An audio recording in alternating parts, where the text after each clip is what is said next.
Philosophy of a City. This is the first lecture, and what we'll be doing today is sort of looking at where cities have come from. Because I think this will give us a nice context in which to have our future discussions about, what cities should be like, what we can do in cities, who should lead cities, etc. So today might be a bit dull if you're interested in more deep philosophical topics. But I think it'll give you a good understanding of how cities developed and why they're in decline right now.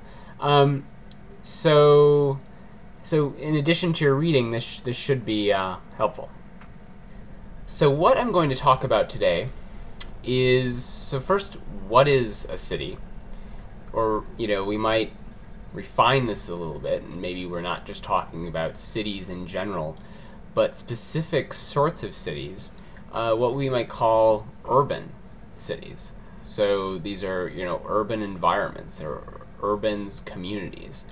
And we're going to have to figure out what that means, why, how we can sort of pick out which areas are urban, which ones are not, and how you can pick out which cities are, this city and that city. So it's not trivial, for instance, that we can individuate different cities. So why do we say that there's a DC metropolitan area where DC is in the middle and there's other communities around it, or Baltimore is in the middle of its metropolitan area and there's other communities around it?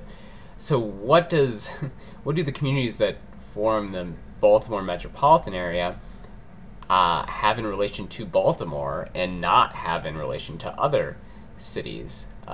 So this isn't really trivial, and so we'll have to talk about that a little bit. Then we'll just go into this sort of history mode. So 1940 is what I'll sort of claim was the high tide of urbanity. This high tide of when the central city was at the center of the American experience, was at the center of the American economy, and after then it wasn't. So we'll have to talk about how it got there, and then I'm going to claim, and I think this is pretty commonly held, that there's sort of two phases of the decline of cities. The first involved the advent of cars, and especially cars that were widely available to people. And the second involved something else. So it involved this decline in the quality of life in cities, and this had several parts. So this happened in the 70s. So first, people sort of went to the suburbs because they liked what it offered, and they were able to easily get around. Transit was made easier via cars. And then second, things just got really crappy in the 70s, basically. So the events of the late 60s, which were began because of this first part of decline, but there are some other events that occurred as well. And it really, in the 70s, were just terrible for the center city. So they were terrible for many urban places. And so we'll have to talk about that a little bit. And next, we'll talk about, it seems like cities are becoming more prevalent. They're becoming stronger. There's this sort of narrative that's common now that cities are rising again and they're unstoppable. And this began in the late 90s, and it's continuing today. And often in cities there's this feeling that if you buy a place in a sort of what they might call an up and coming neighborhood, so a neighborhood that's becoming better, becoming more affluent, that's a good investment. And real estate, change in price changes aside, which happen every once in a while, that's a good thing to do. It's going to just get better and better. And we'll sort of look into, and later in the semester as well, is that right, or are we just sort of deluding ourselves? Is this, just something that they might have been talking about in the 1940s too, or 1930s, that cities will always keep going and becoming more and more important, and so there's no way to doubt that. So we'll have to sort of inspect that thinking a little bit more. And then finally, something that we'll get into more next week, and as well as the rest of the semester, really, is there anything good about the urban? Is it better than the suburban? A lot of people think so, but we need to sort of look at this reasoning and see if there's anything to it. Other people think that the suburban is better in some basic way, and we'll have to look at that too. So first, I mean, I guess the simplest thing we can do first is figure out what is a city. You know, why can we talk about these things called cities, and what separates some communities from others, making some cities and some not? So what I'm going to claim is that it's not just big buildings, it's not just a big population, and it's not just a certain architectural style. And we can see this with a few examples.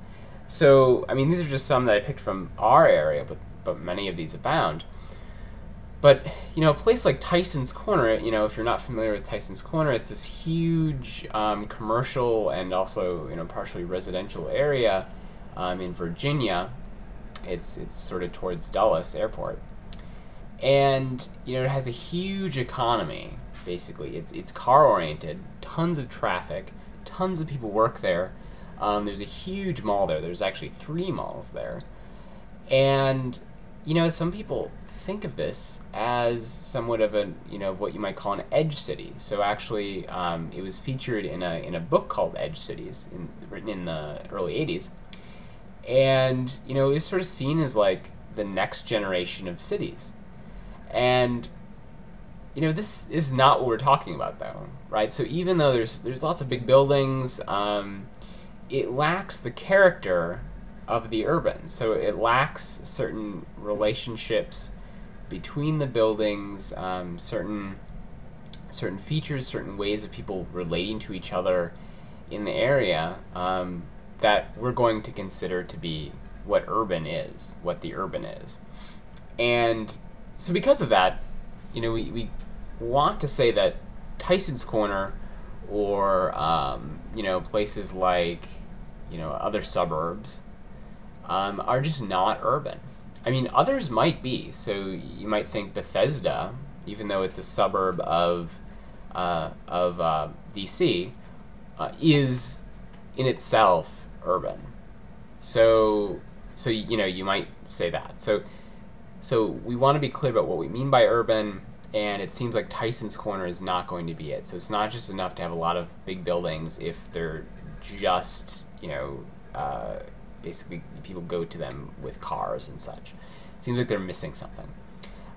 In a different way, a place like Old Town Ellicott City, which if you don't know is sort of, so it's northwest of Baltimore and northeast of DC. It's kind of by Columbia, Maryland.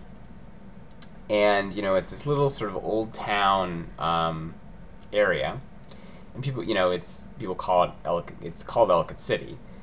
We want to say this is not a city, so this is just a small town. It's a small town that has certain urban features. So in this case, it has the architectural and design features of the urban, and yet it lacks the size and the population. So these things are important. So whereas Tyson's Corner lacks certain design elements, it lacks the way people relate to each other.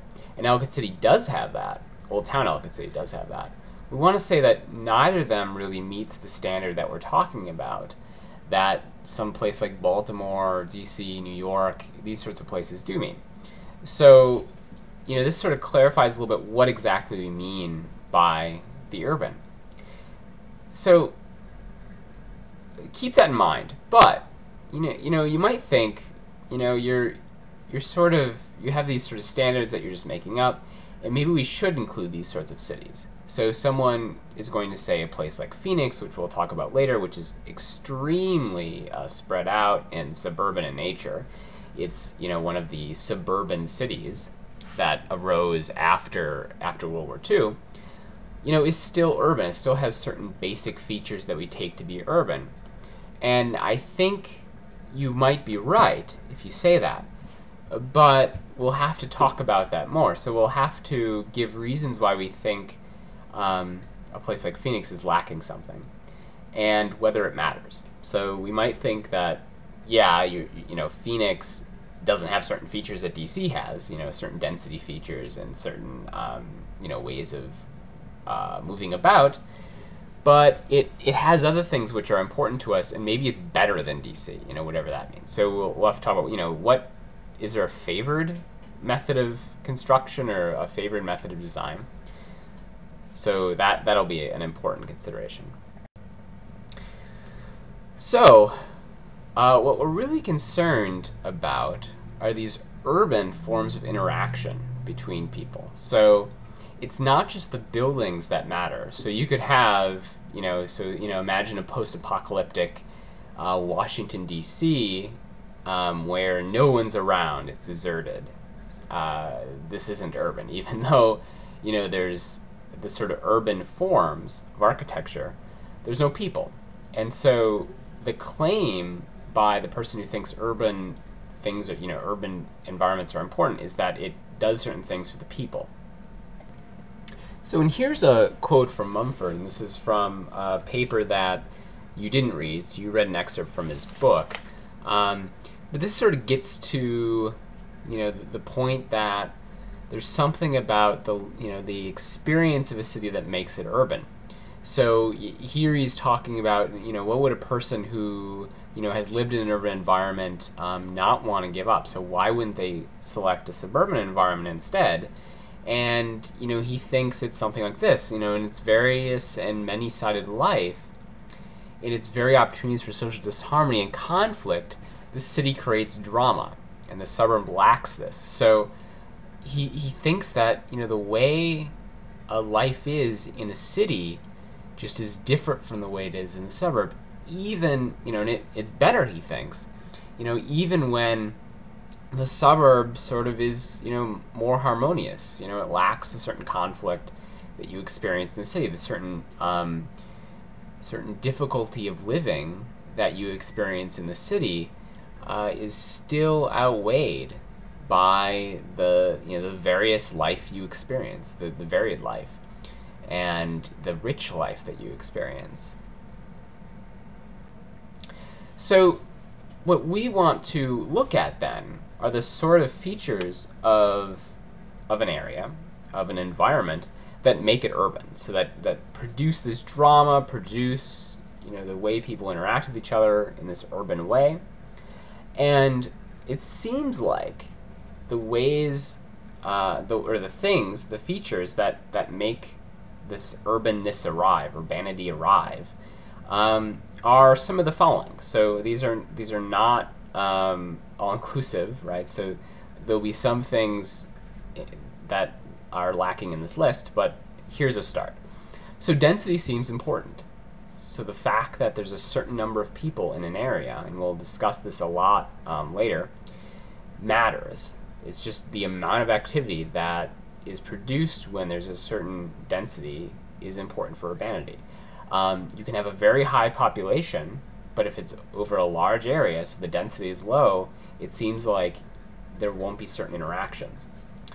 And in, this is a related point, but elements of urban design also matter. So the fact that people meet in common areas, the fact that people are not separated from each other when they're in the street. So in suburban areas, you can have the situation, this is the case for Tyson's Corner, where everyone is in their car when they're traveling. And so they don't interact at all. There's a piece of metal and glass between them. And this is not the case in urban environments. And it produces a certain feature, or this feature produces a certain way of relating to each other that's different from in the suburbs. And so we might think that there's certain features, and we'll talk later, and we'll read some from a book by Jane Jacobs, who talks a lot about this. She wrote in the 60s. And she's going to talk about what sort of features make something urban, make a place urban. And so that'll be important. So, and finally, it seems like size and complexity do matter. So as we're saying about Ellicott City, it's not enough that you have a tiny urban area. It has to have a certain something else. So, it has to be self-contained. There have to be more interactions with people within the area. And we'll talk in a second why that is and how this will help us define what a city is. Okay, so let's look at a model of the metro area, or of a metro area. So a metropolitan area is an area which has a center city, it has suburbs, and then it has an edge city, and it's sort of arrayed in the way I have on the screen. So the way to think about this is, how do you define metro areas? Well, it's sort of like an organism. So this is one metaphor you can use. So the center city is where everything is concentrated around. So the suburb will have more relations. So, it'll be related in more ways. They'll have more interactions between people and things in the suburb to the center city than it will to other center cities or other metropolitan areas. And the suburb will have more interactions with the center city than the bedroom community or the edge city. So, what characterizes a center city? Well, it's the thing which is, the center of the metropolitan area. It is the subject of the most interactions from all these suburbs around it. And so in this way, we can sort of loosely define a metropolitan area. This won't be perfect, of course. We can define a metropolitan area based upon how much these other areas interact with the center city and how much suburbs interact with each other, and how much suburbs interact with bedroom communities, how much bedroom communities interact with center cities.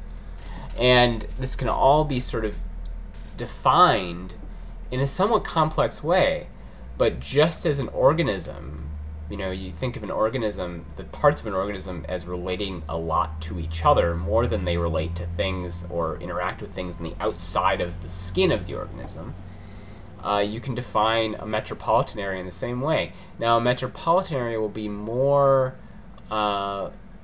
loosely defined than an organism. So bedroom communities which are on the edge of the metropolitan area will also have many interactions with other metropolitan areas or rural areas that are not part of the metropolitan area. And in the same way, you might have two metropolitan areas which have fuzzy edges, like Baltimore and DC are like this. Many people live in Baltimore and commute to DC. And so that's the sort of interaction that we're talking about. So, a person living in the suburbs and shopping in the center city or working in the center city is this sort of interaction we're talking about. Now, what has happened in recent time, since the center city has declined, and we'll talk about this more, is that the center city people living in the center city have interacted a lot with the suburbs because that's where a lot of the jobs and businesses are. And so a lot of suburbs have also interacted with each other more so than perhaps with the center city. And so this, you might think this makes the center city less important in this metropolitan area, and you might think it makes the metropolitan area hollow in a certain way because there's a bunch of suburbs that are interacting with each other in various ways, but they lack this sort of center which all of them converge upon. And that's sort of troubling for the center city because it is no longer a center city. It's no longer the central part of the metropolitan area.